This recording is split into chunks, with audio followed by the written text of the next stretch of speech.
First Morning MMA Report is joined live with King Mo Lawal, former Strikeforce light heavyweight champion and rising Grand Prix tournament winner. Mo, we're honored to have you on the show today.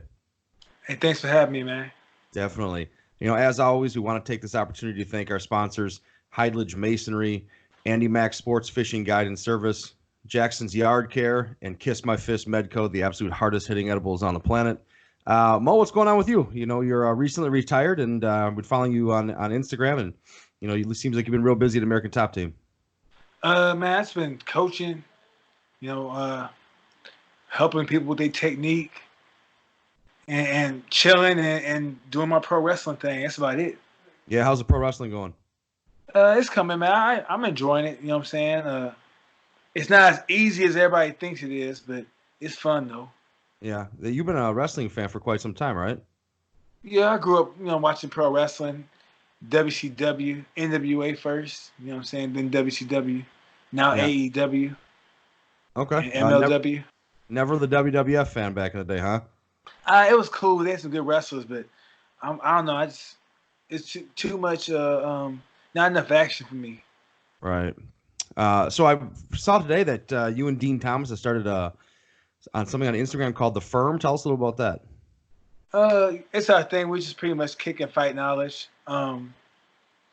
Technique, tactics, fight etiquette, hygiene, anything that involves combat sports. We're there to spit some knowledge. Sure. Well, tell us a little about that. What do you mean by the hygiene and the fight etiquette? Just anything that you'll see, anything fighters do with the gym. You'll see you'll see our posts regarding the hygiene, the fight etiquette pretty soon. Like it's hard to explain it without giving our stuff away. So if people want to know what we're doing and what we're talking about, just go follow at The Firm MMA. Right. Let's talk about the current state of MMA. You're a guy that's been around for a long time. What do you think about the current state? As far as the athletes, it's good. As far as marketing, I think that it's so organization heavy that people get lost with the good fighters. People think that you have to be in the UFC to be a top-rated fighter. Well, ask Michael Chandler, MVP, all the guys that won 70 in the Bellator division, Yuri Prochaska. There's a bunch of people out there that ain't in the UFC. They're out there that can wreck shop. Right. I feel like a lot more fighters need to worry about themselves and stop worrying about the organization. Yeah, and we saw that with Strikeforce too. Everyone thought that Strikeforce was the second tier organization of the UFC, and then the UFC bought Strikeforce, and the Strikeforce fighters came over and had a tremendous amount of respect and success. So even before that, you saw the WEC. Yeah, that's absolutely correct. You touched on this a little bit now. You've said many times before that the letters of the promotion meant nothing to you, that you wanted to be, a champion, get paid, and have fun. Do you have any regrets not fighting in the UFC? Nah, I don't live with regrets. Because the thing is, that's who I am. You know what I'm saying? The path I made is the path I made. The path I chose, the path I chose. If I go to the UFC, it don't affect me as a person. It's just another job. You know what I'm saying? Like, right. That like a person get mad. Hey, I worked at Burger King my whole life. I ain't get a chance to work at the Golden Arches, so now my career is garbage.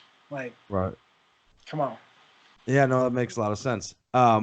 So what advice do you have for young fighters now that you're coaching? What advice do you have for young fighters that think that, it's the UFC or nothing, it's UFC or bust?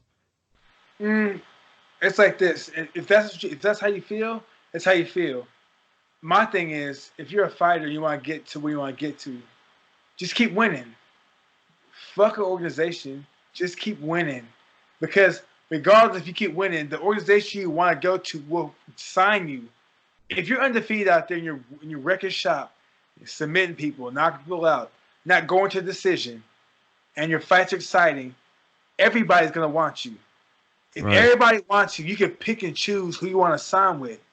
But if you go out there chasing one thing, what happens if you don't make it?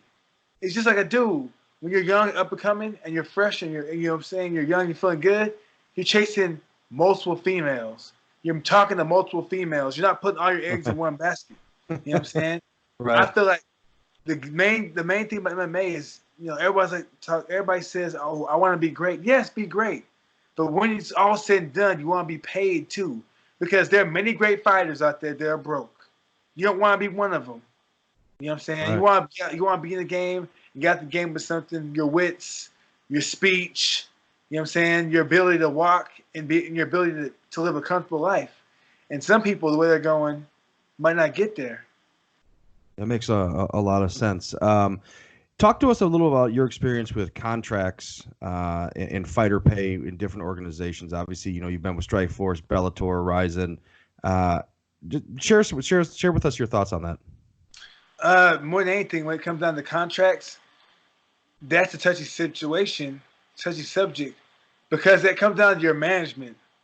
You know what I'm saying? Because a lot of these companies, organizations will throw you a trash ass contract, and it comes down to your management or your lawyer, or whoever's out there that has your back, to look over the contract, to find the things that you don't like, or to add the things you want added to the contract, if you have the ability to do that.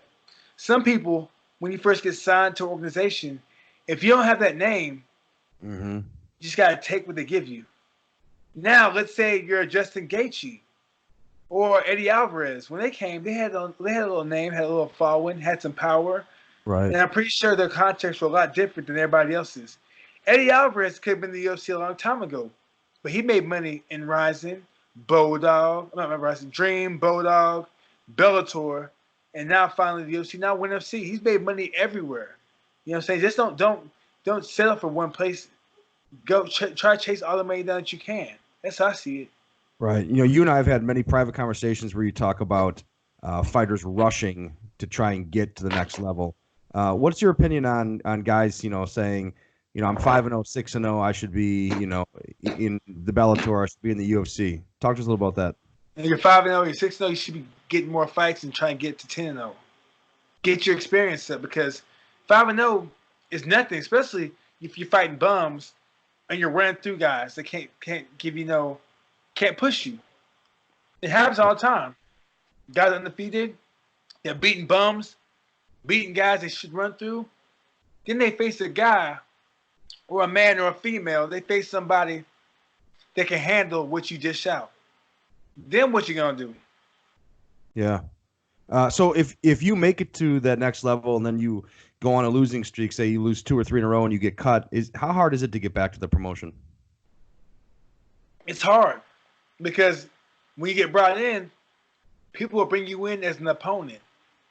They'll bring you in to build your name, to use your name to build somebody else up.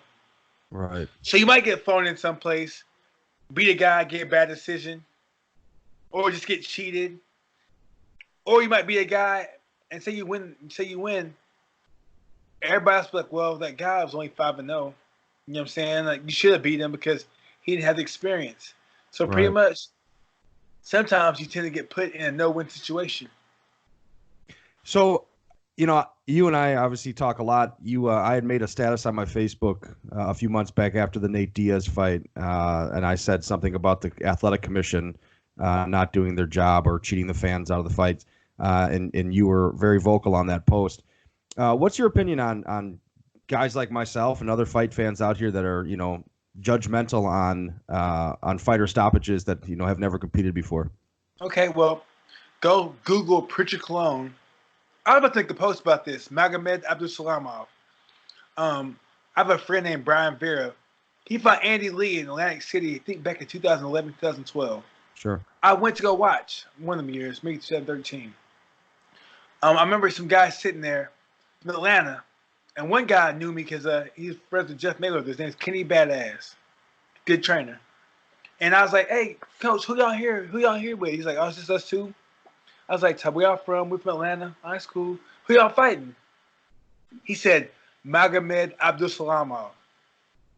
And I looked his name up, and I'm like, man, this kid's a killer. I'm like, he knocked out everybody he's fought. Magomed was a killer, knocked out everybody he fought until he fought Mikey Perez.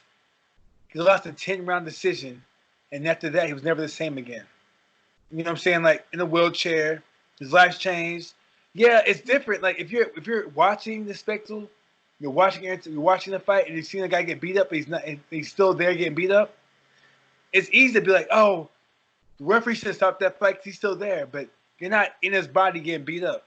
Right. You're not there getting elbowed by a person that's trained to throw elbows. It's different when you're fighting a street fight because those guys get tired. Right. You know what I'm saying? Like, go watch Bob Sapp's fight. Just recently when he fought in Rizin, he fought another sumo wrestler, and it's like a street fight because both guys got tired. It got to the point where they both got yellow carded because they were tired. So a lot of times, like, the average fan, they think that, well, those guys are just whatever. It's just a fight. Well, it's a fight between two combatants that were trained to harm each other.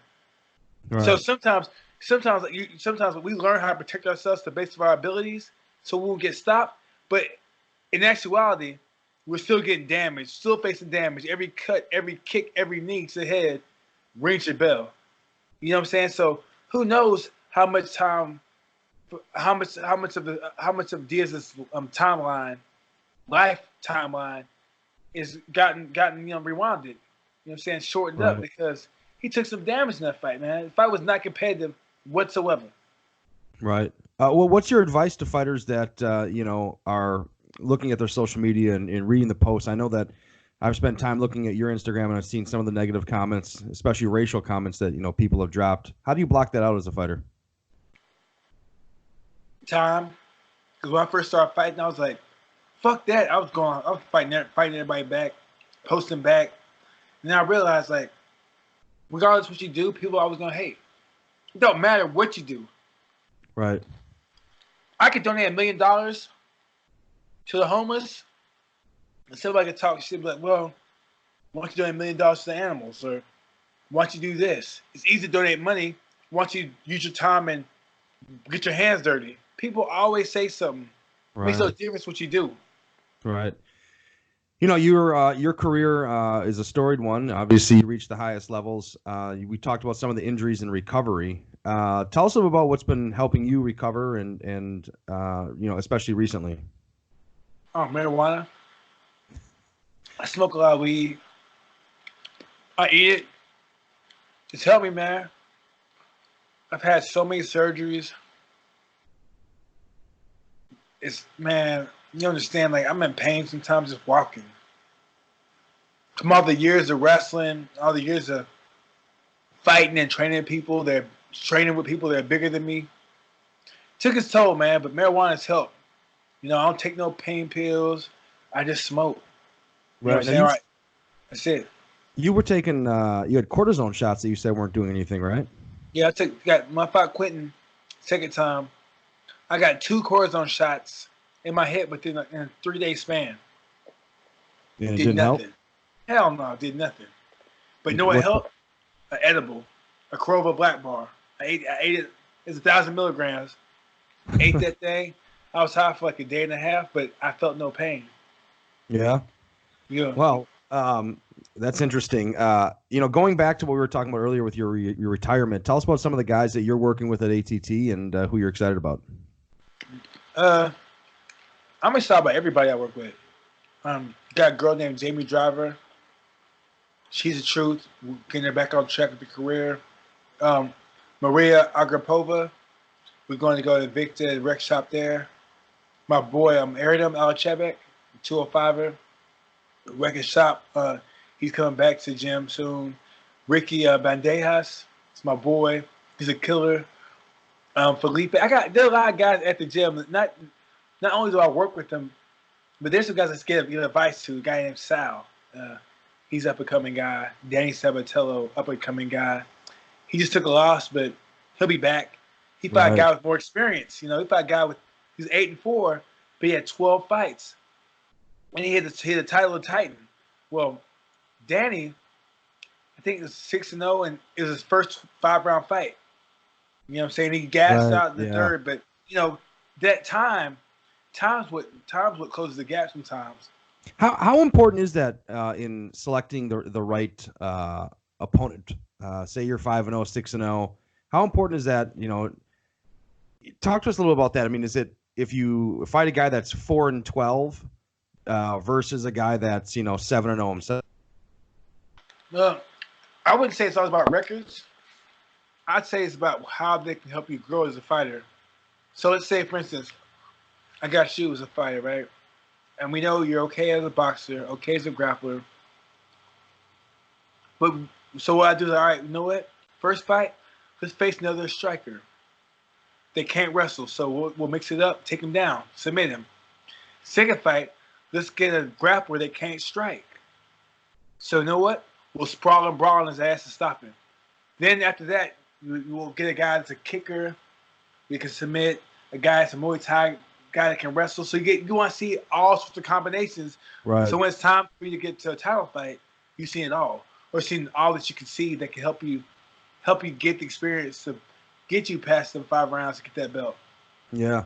In your most recent interview you did with Ariel Helwani, you talked about how you felt American Top Team was underrated. Do you still feel that way? Yeah.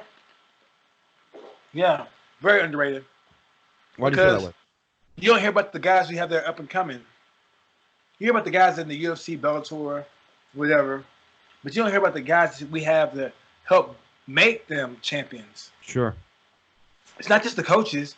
It's the sparring partners, man. I put like this in our gym. We have the best.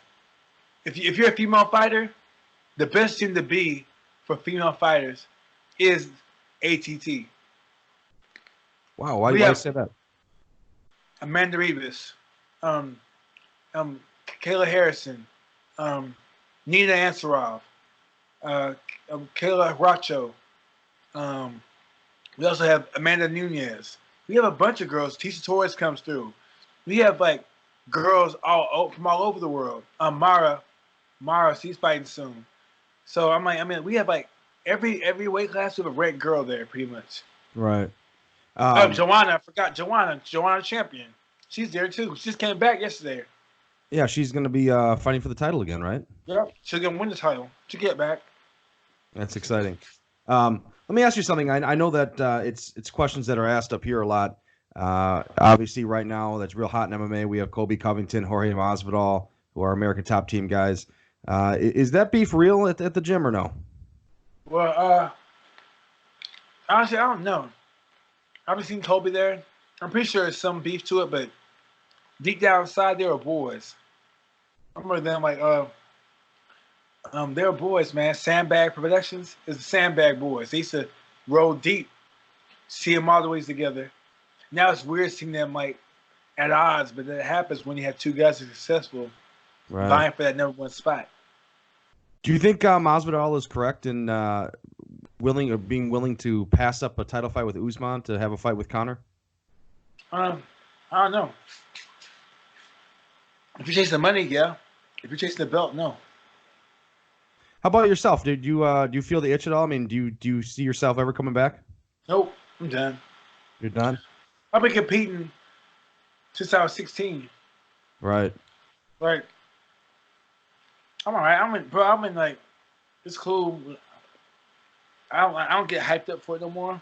Right. I get hyped up as a coach for my fighters and all the fighters, but me, I'm like, it's whatever. Like, now, I'm not gonna lie, now I'm not doing it no more. I kind of get jitters for my people when my friends are fighting. Right. I get nervous, but before I didn't care because I was like, this is a fight, whatever, they're getting paid.